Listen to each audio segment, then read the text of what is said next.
with a standing ovation, with a clap offering to God. We're going to invite to the pulpit Reverend Sam Owusu. God bless you.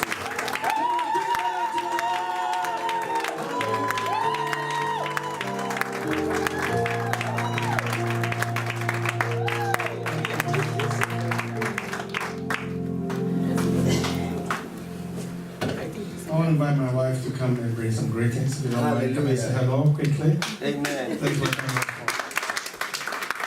for having us here. Your pastor doesn't know, but I'm from Kufuriduan too. From the same town. Thank you for having us this morning. Amen.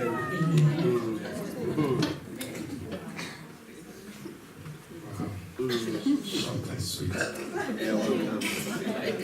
We are privileged to be here, and we also thank God for His grace upon us. It's not our own. It's been the grace of God. And I'm humbled to be here, and wherever doors are open, I enter. So it's a privilege to. God has done some great things with us. So we're one of the largest churches in the country. Now we're getting over 90 nations. Wow. Every continent, you name it, from Asia to Africa to South America. We are the second highest in the world. Wow. That nation has been a grace of God. And Amen. I wanted to thank my wife for sticking with me. And when we went to Canada 26 years ago, I'm not sure I knew what I was doing, but she stuck with me. Let's give God glory for it. We are big places, and those of us, actually, you can catch us on Fit, I believe it's Fit TV, every day at 8:30 a.m. if you want to follow our ministry. And thank you for the privilege. Actually, that's what brought us here. Wanted to know how our ministry here in London is doing. I also brought some books, not to sell, but to give away. 2 books. Pastor, whom shall I give these 2 books to? Me and my wife. Sister Boom, always a problem. The Bible says you love others like yourself. So he loves you, but he loves himself. How many of you are single mothers here? Let me bless a single mother. Are you a single mom? All right, you get one. Who's the next one? How many? She can give it to you. Pass it on to the single mom. God bless you. All right. God bless you. All right.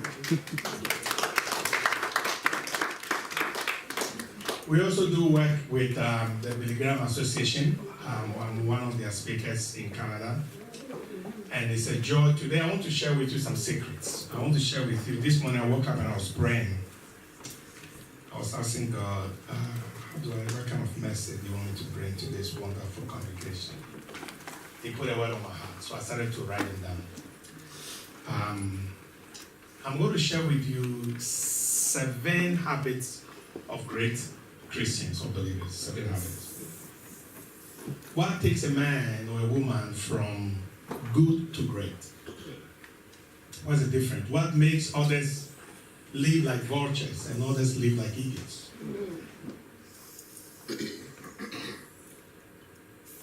What makes a difference? What makes a difference between a great man of God and somebody who is not walking in their greatness? Look, every one of us, we've been called into greatness. Amen. God does not create anything that is not great, because He's a great God. Because God is great God, He doesn't create mediocrity. You understand what I'm saying? Yes. An eagle does not create a chicken. An eagle creates an eagle. The difference is those who have learned to harness that greatness.